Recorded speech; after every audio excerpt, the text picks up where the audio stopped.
mundo desde el aire. Estados Unidos, Carolina del Norte. A continuación...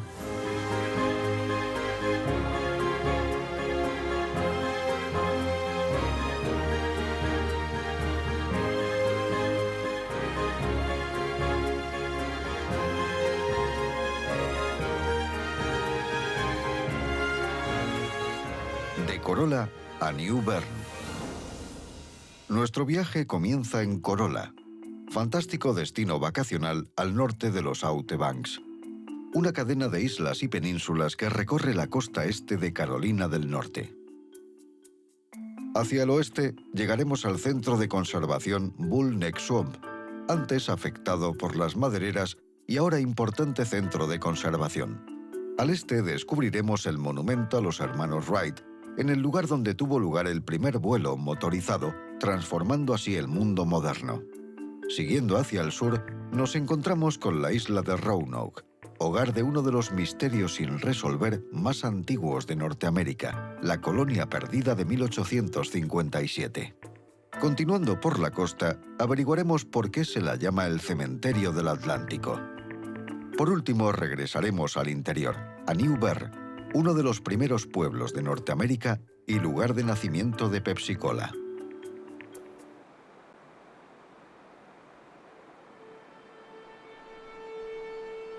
En la costa este de América, al sur del estado de Carolina del Norte, se encuentra Corolla.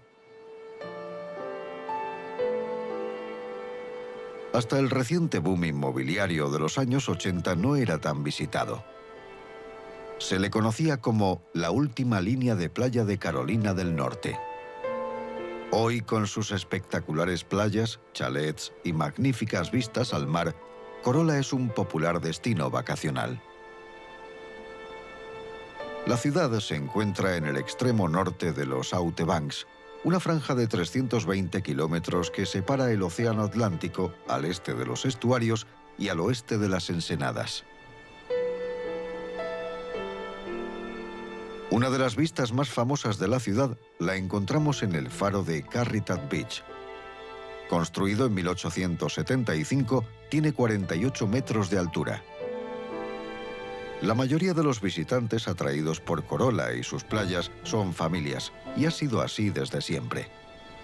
En 1892, un periodista de Harper's Weekly escribió: «Si existiera un lugar en la Tierra que esperarais encontrar deshabitado, sería esta franja de arena entre el océano y la ensenada.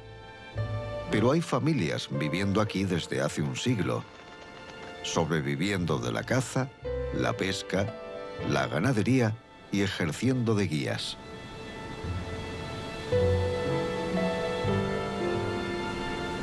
A pesar de que el trabajo de guía y la ganadería han descendido, sigue siendo un sitio ideal para pescar y disfrutar de la playa en familia. Cruzando hacia el oeste, encontramos el estuario de Olbermann Sound.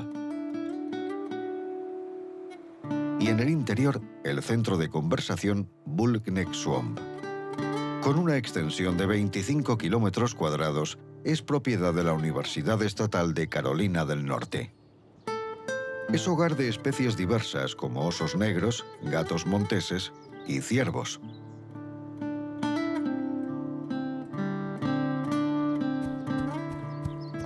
Antes de que en 1996 fuera declarada zona protegida, era propiedad de compañías madereras. Gran parte de los esfuerzos para la conservación forestal se han dedicado a la recuperación del falso ciprés blanco, debido a su tala masiva.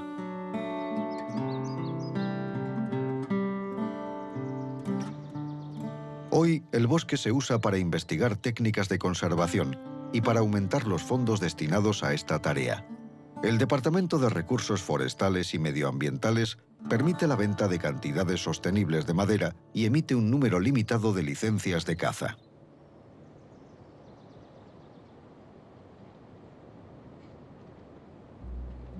Cruzando de nuevo los Outer Banks, encontramos este enorme puente de 4,5 kilómetros. Su nombre nos da una pista del suceso que transformó el mundo y que tuvo lugar aquí. el puente Wright Memorial. Y este es el pueblo de Kitiyoc, que puede darnos otra pista.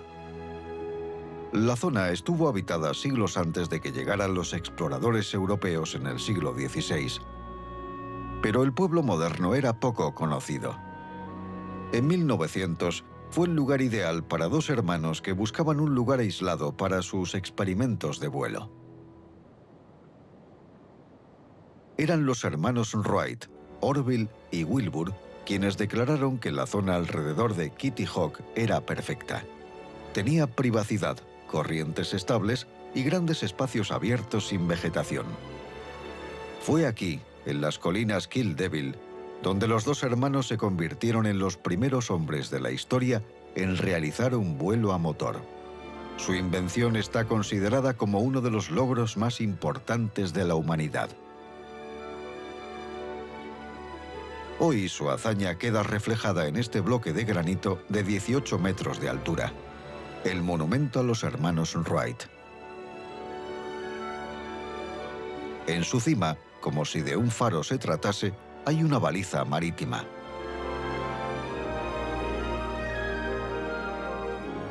Y muy cerca la ubicación exacta del primero de los 4 vuelos de los hermanos, señalada por grandes piedras. El 17 de diciembre de 1903, tras 3 años de experimentos con planeadores, los hermanos realizaron 4 vuelos, viajando 37, 53, 61 y por último 260 metros. Sorprendentemente, todos menos el de mayor distancia fueron de menor longitud que la envergadura de un jumbo moderno. Los visitantes pueden ver reconstrucciones de los alojamientos de los hermanos en 1903 y al lado el hangar del primer aeroplano del mundo. Basándonos en fotografías históricas, esto nos da una idea del edificio que en su día albergó el avión, al que llamaron The Flyer. El gran avance de los hermanos fue la invención del control de 3 ejes, que permitía al piloto manejar la aeronave de forma efectiva y mantener su equilibrio.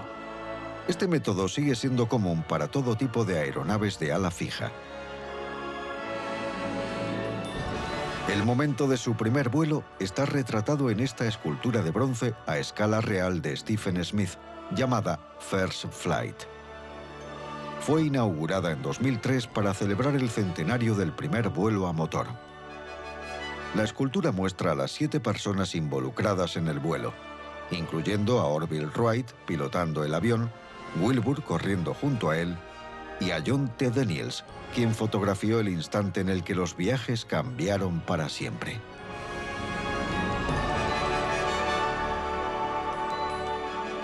El aeroplano original puede verse en el Museo Smithsoniano en Washington, D.C.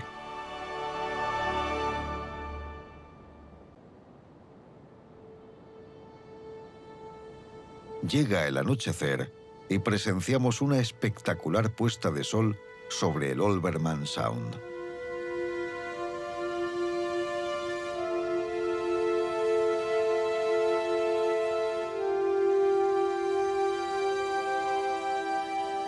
Con el anochecer sobre nosotros y ya con poca luz, es momento para repostar y pasar la noche en el aeropuerto del condado de Dare.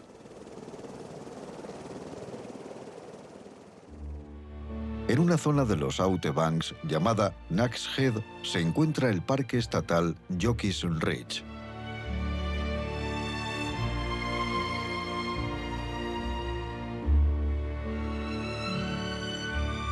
Es el complejo natural más alto de dunas de Estados Unidos y uno de los monumentos naturales más importantes de Carolina del Norte.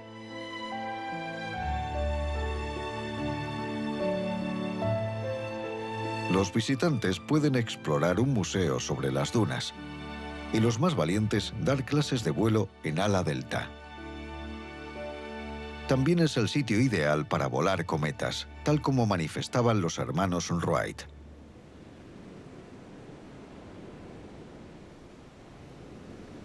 Seguimos hacia la misteriosa isla Roanoke.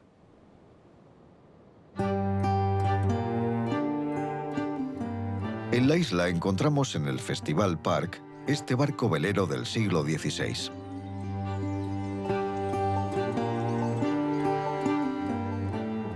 Llamado Elizabeth II, es una réplica de uno de los 7 barcos de la flota de Sir Walter Raleigh.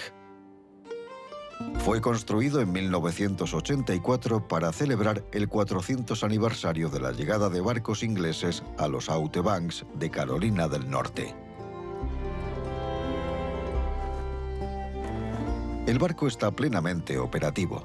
Tiene 3 mástiles de vela cuadrada, 21 metros de eslora, 5 metros de manga y un calado de 2,5 metros.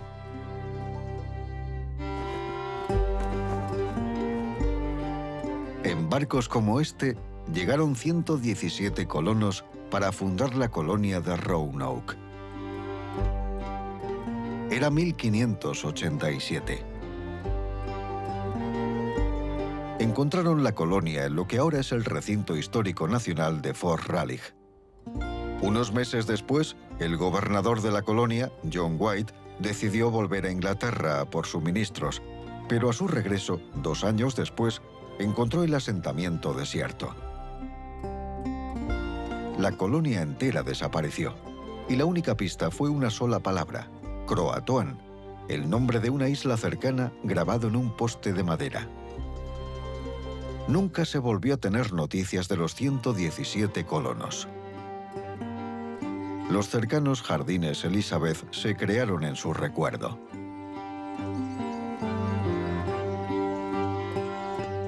Unos jardines que albergan cientos de especies de flora y fauna nativa, así como raros especímenes de todas partes del mundo.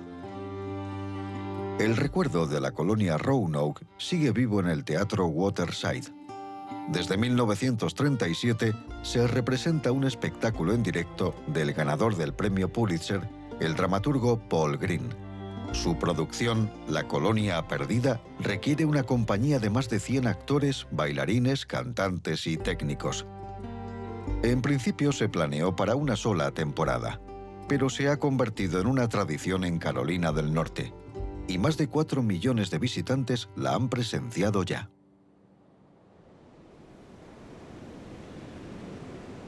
Atravesando la ensenada de los Outer Banks, se encuentra el faro de la isla Body.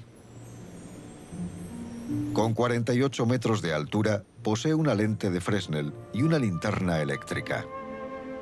El primer faro data de 1847, construido por soldados que no lo sustentaron sobre buenos cimientos. El faro se inclinaba y tuvo que ser abandonado. El segundo, construido en 1859, fue destruido en la Guerra de Secesión por las tropas confederadas.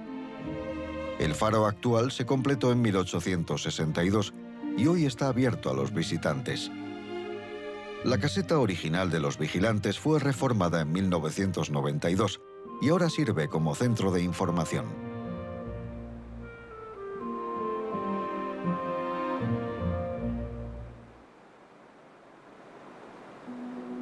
Los distintos faros de Outer Banks se construyeron debido a las traicioneras aguas.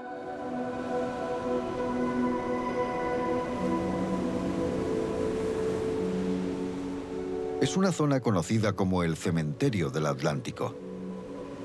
Restos de naufragios como estos yacen en el fondo del mar. Se cree que más de 5.000 barcos naufragaron en estas aguas desde que se tienen datos en el siglo XVII. Hoy los visitantes pueden explorar este macabro pasado en el Museo del Cementerio del Atlántico en la cercana isla Hatteras. Aunque esta zona de costa no sea ideal para los barcos, sí lo es para pescar. Y Outer Banks es el sitio ideal para dicha actividad.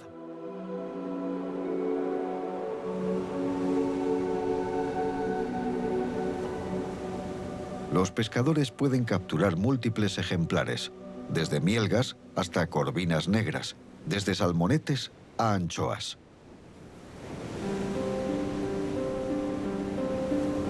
Nuestro viaje sigue hacia el sur, hasta Cabo Hatteras. Es el punto más meridional de la costa atlántica de Norteamérica. Estas casas a pie de playa corren peligro, ya que la región está considerada una de las zonas de más riesgo de la costa oriental por la presencia de huracanes y tormentas tropicales. Cabo Hatteras alberga un faro. En 1999, debido a la erosión, el faro corría riesgo de caer al mar. De ahí que fuera transportado 800 metros hacia el interior. Con sus 64 metros de altura y sus 5.000 toneladas, es la estructura más alta jamás transportada. El nombre Hatteras es el sexto topónimo inglés más antiguo de Estados Unidos. Una isla al norte del cabo fue llamada Hatrax en 1585 y más tarde se cambió a Hatteras, el nombre del pueblo indígena. Siguiendo la costa, llegamos al pueblo de Hatteras, que siempre ha subsistido gracias al mar. Aunque hoy es más conocido como destino turístico para la pesca. El pueblo conserva una pequeña flota pesquera y cada año los vecinos de Hatteras celebran el Día en el Puerto. Al atardecer, los barcos pesqueros salen de la zona del puerto ante los vítores de la comunidad.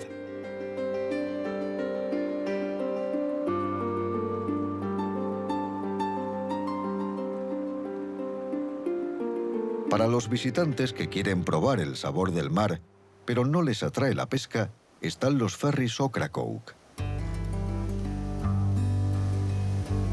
El ferry comenzó como negocio privado de remolque en los años 20.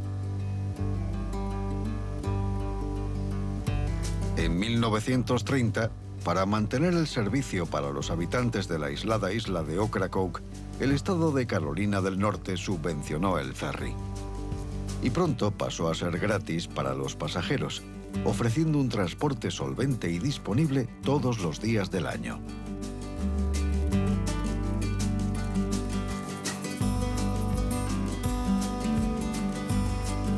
Todavía es el favorito de los vecinos, pero la mayoría de pasajeros son turistas que hacen el trayecto de 40 minutos desde Hatteras a la isla de Ocracoke.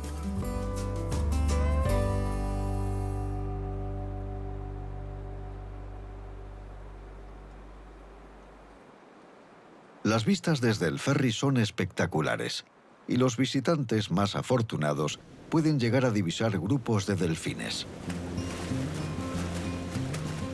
Los delfines pueden encontrarse junto a la costa de los Outer Banks. Una pequeña población vive aquí todo el año.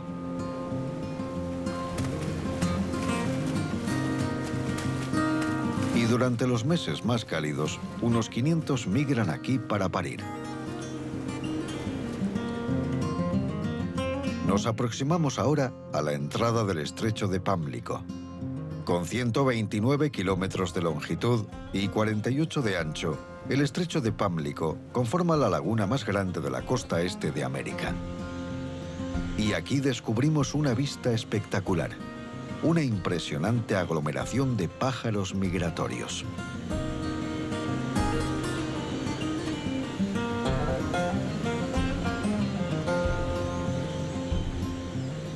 Con cientos de kilómetros de playas desérticas, bosques marítimos y marismas, los Outer Banks son un paraíso para las aves. Atraen a toda una variedad de especies del norte, como el pato arlequín, o del sur, como la espátula rosada y el pato colorado del oeste, y aves migratorias como el combatiente.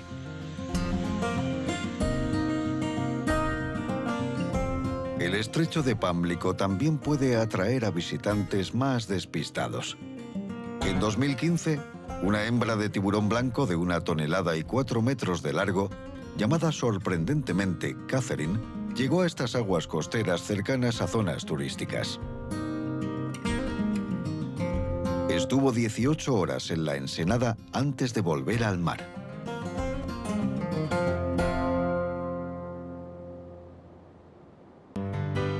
Llegamos ahora a una de las ciudades más antiguas de Carolina del Norte, New Bern. Los colonos que fundaron New Bern procedían de Suiza, y la ciudad fue llamada así en honor a su capital.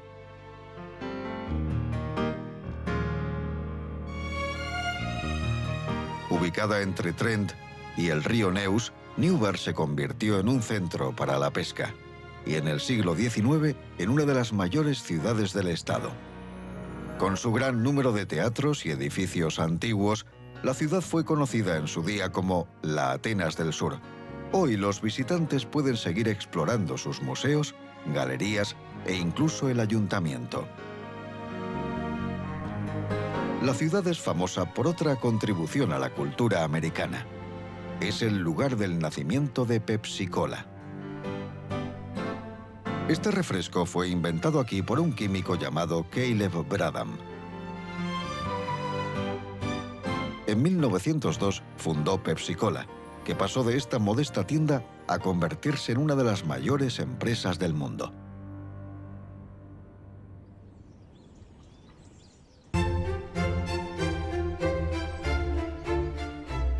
Más grandioso es otro monumento de Newburgh, el Palacio Tyrone.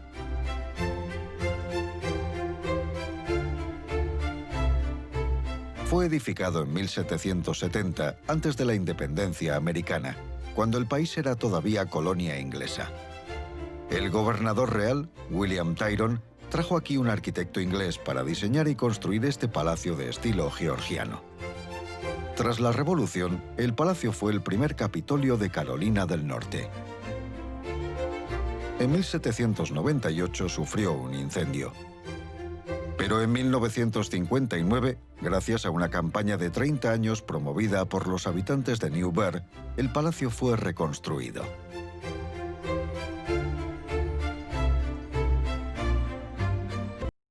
Tiene una dimensión de 25 hectáreas, incluyendo jardines vallados de estilo victoriano y huertos. También hay un jardín silvestre del siglo XVIII con plantas nativas que los colonos ingleses descubrieron al llegar por primera vez a Norteamérica.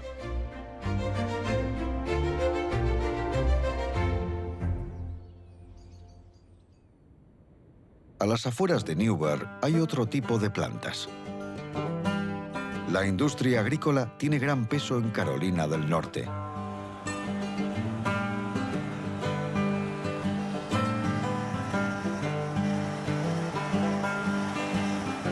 Contribuye con casi 8.000 millones de dólares anuales a las arcas estatales.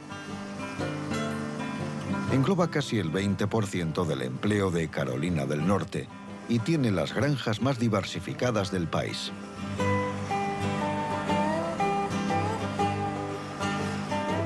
El estado desarrolla 80 artículos de consumo distintos y es líder nacional en la producción de batata o árboles de Navidad, desde tabaco a pavos.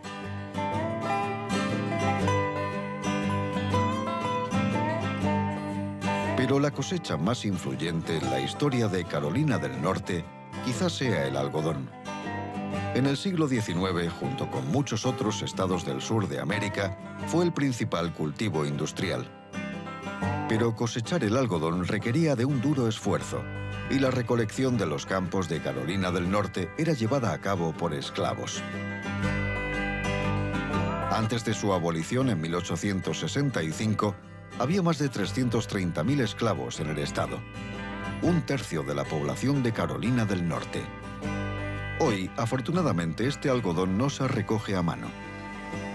Esta es una cosechadora de husillos, una máquina que utiliza husillos rodantes para recoger semillas de algodón de la planta y enviarlas a un compartimento.